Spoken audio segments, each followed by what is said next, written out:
जय श्री कृष्णा। राधे राधे। आप सभी का बहुत बहुत स्वागत है आपके अपने चैनल भक्ति साथ। सोमवार व्रत विधान।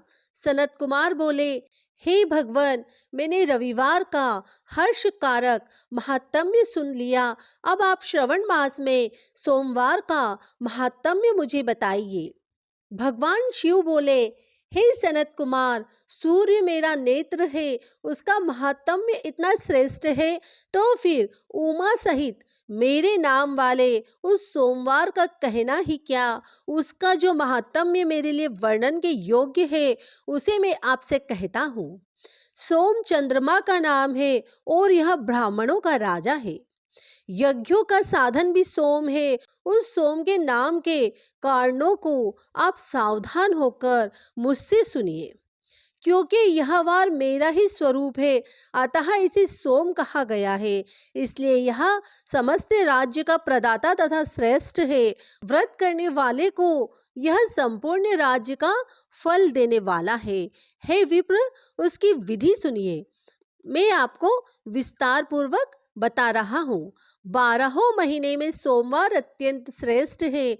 उन मासों में यदि सोमवार व्रत करने में असमर्थ हो तो श्रावण मास में इसे अवश्य ही करना चाहिए।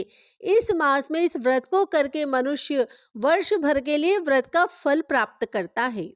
श्रावण में शुक्ल पक्ष के प्रथम सोमवार को यह संकल्प करें कि मैं विधिवत इस व्रत को करूंगा अथवा करूंगी। शिव जी मुझ पर प्रसन्न हो। इस प्रकार चारों सोमवार के दिन यदि 5 हो जाए तो उसमें भी प्रातः काल यह संकल्प जरूर करें और रात्रि में शिव जी का पूजन करें। 16 उपचारों से सायकाल में भी शिव जी की पूजा करें और एकाग्रचित होकर इस दिव्य कथा का श्रवण करें। हे सनत कुमार, इस सोमवार की कही जाने वाली विधि को अब मुझसे सुनिए। श्रावण मास के प्रथम सोमवार को इस श्रेष्ठ व्रत को प्रारंभ करें। मनुष्य को चाहिए कि अच्छी तरह स्नान कर पवित्र होकर श्वेत वस्त्र धारण कर ले और काम, क्रोध, अहंकार, द्वेष, निंदा आदि का त्याग करके मालती, मल्लिका आदि श्वेत पुष्पों को लाए। इनके अतिरिक्त अन्य विविध पुष्पों से तथा अभिष्ट पूजनोपचारों के द्वारा त्र्यंबक इस मूल मंत्र से शिव जी की पूजा करें। उसके बाद कहे, मैं शव, भावनाश, महादेव, उग्र, उग्रनाथ, भाव, शशिमौली, रुद्र, नीलकंठ, शिव तथा भवहारी का ध्यान करता हूँ। इस प्रकार अपने विभव के अनुसार मनोहर उपचारों से देवेश शिव का विधिवत पूजन करें। जो इस व्रत को करता है उसके पुण्य फल को सुनिए। जो लोग सोमवार के दिन पार्वती सहित शिव जी की पूजा करते हैं वे पुनरावृत्ति से रहित अक्षय लोक प्राप्त करते हैं। हे सनत कुमार, इस मास में नक्त व्रत से जो पुण्य प्राप्त होता है उसे मैं संक्षेप में कहता हूँ। देवताओं तथा दानवों से भी अभेद 7 जन्मों का अर्जित पाप नक्त भोजन से नष्ट हो जाता है। इसमें संदेह नहीं करना चाहिए, अथवा इस अत्युत्तम व्रत को उपवास पूर्वक करे। इसे करने से पुत्र की इच्छा रखने वाला मनुष्य पुत्र प्राप्त करता है और धन चाहने वाला मनुष्य धन प्राप्त करता है। वह जिस जिस अभिष्ट की कामना करता है उसे पा जाता है। इस लोक में दीर्घकालिक वांछित सुखोपभोग को भोगकर अंत में श्रेष्ठ विमान पर आरूढ़ होकर वह रुद्र लोक में प्रतिष्ठा प्राप्त करता है। चित्त चंचल है, धन चंचल है और जीवन भी चंचल है। ऐसा समझकर प्रयत्न पूर्वक व्रत का उद्यापन करना चाहिए।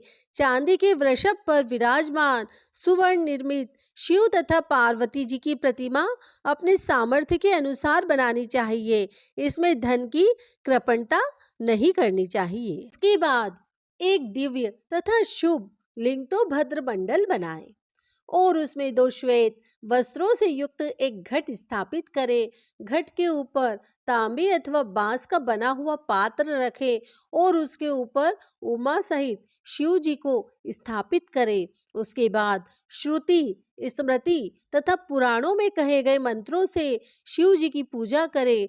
पुष्पों का मंडप बनाए और उसके ऊपर सुंदर चंदोवा लगाएं। उसमें गीतों तथा बाजों के मधुर ध्वनि के साथ रात में जागरण करे। उसके बाद बुद्धिमान मनुष्य अपने गृह सूत्र में निर्दिष्ट विधान के अनुसार अग्नि स्थापना करे और फिर शव आदि 11 श्रेष्ठ नामों से पलाश की समिधाओं से 108 आहुतियां प्रदान करे।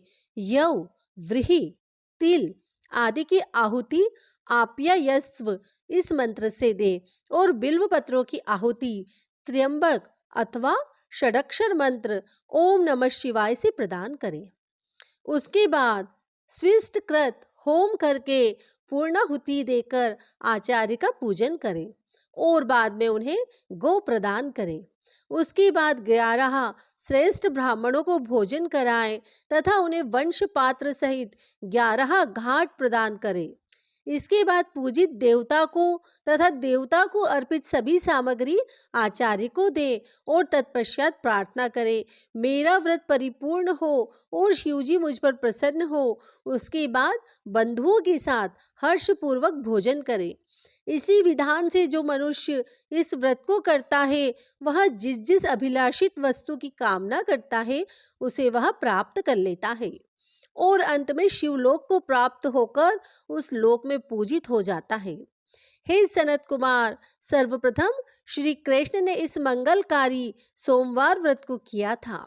श्रेष्ठ आस्तिक और धर्मपरायण राजाओं ने भी इस व्रत को किया था। जो इस व्रत का नित्य श्रवण करता है वह भी उस व्रत को करने का फल प्राप्त करता है। श्रावण मास की दोनों पक्षों की एकादशियों के व्रत का वर्णन तथा विष्णु पवित्रारोपण विधि।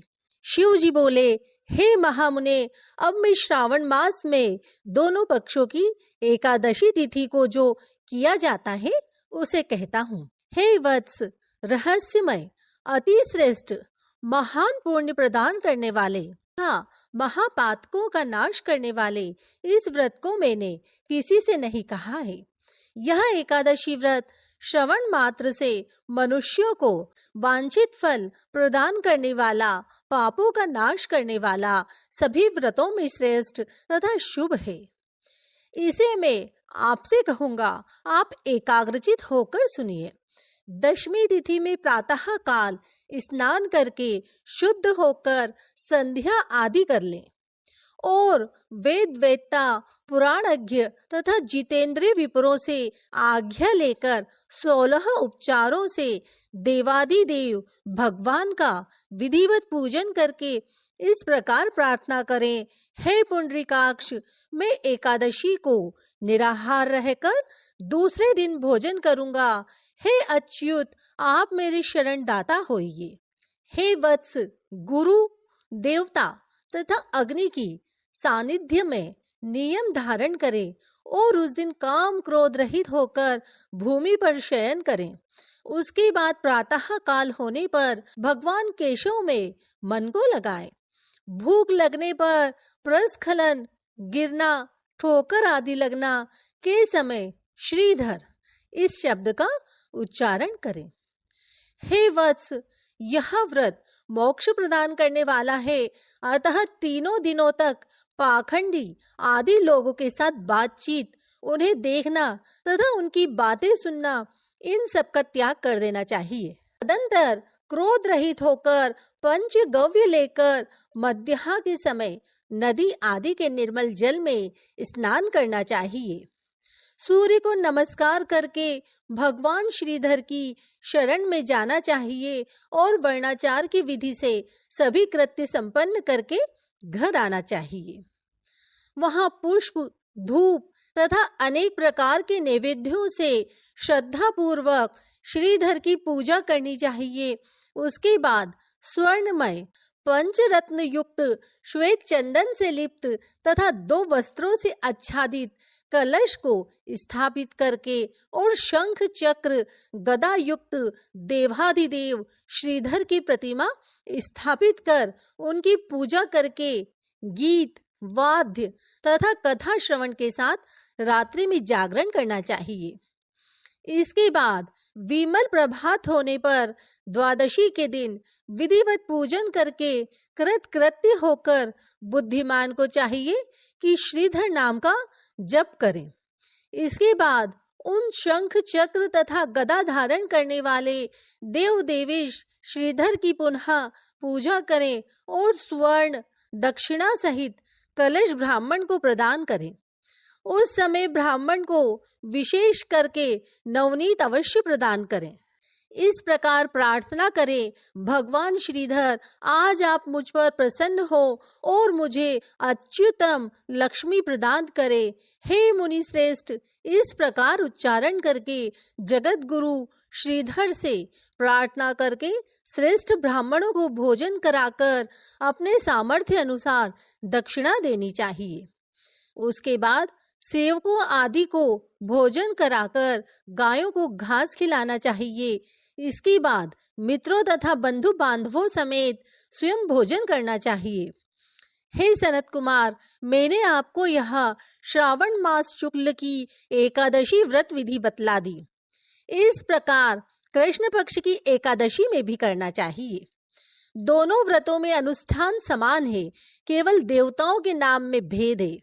जनार्दन मुझ पर प्रसन्न हो, यह वाक्य बोलना चाहिए। शुक्ल एकादशी के देवता श्रीधर हैं और कृष्ण एकादशी के देवता जनार्दन हैं। हे सनत कुमार, यह मैंने आपसे दोनों एकादशियों के व्रत का वर्णन कर दिया है। इस एकादशी व्रत के समान पुण्य व्रत ना तो कभी हुआ और ना होगा। आपको यह व्रत गुप्त रखना चाहिए और दुष्ट हृदय वालों को नहीं प्रदान करना चाहिए। भगवान शिव बोले, हे सनत कुमार, अब मैं द्वादशी तिथि में होने वाले श्री हरि के पवित्रारोपण व्रत का वर्णन करूंगा। पिछले अध्याय में देवी की कही गई पवित्रारोपण विधि के समान ही इसका भी पवित्रारोपण है। इसमें जो विशेष बात है उसे मैं बताऊंगा, सावधान चित्त होकर सुनिए। हे महामुने, इस व्रत के लिए जो अधिकारी बताया गया है उसे आप सुने। ब्राह्मण, क्षत्रिय, वैश्य, शूद्र तथा स्त्री, इन सभी को अपने धर्म में स्थित होकर भक्ति पूर्वक पवित्रारोपण करना चाहिए। द्विज को चाहिए कि अतो देवा अवंतु नो यतो नो वीर्च क्रमे पृथ्व्या सप्तधाम भी इस मंत्र से विष्णु की पूजा करें। स्त्रियों तथा शूद्रों के लिए नाम मंत्र है जिसके द्वारा वे विष्णु की पूजा करें।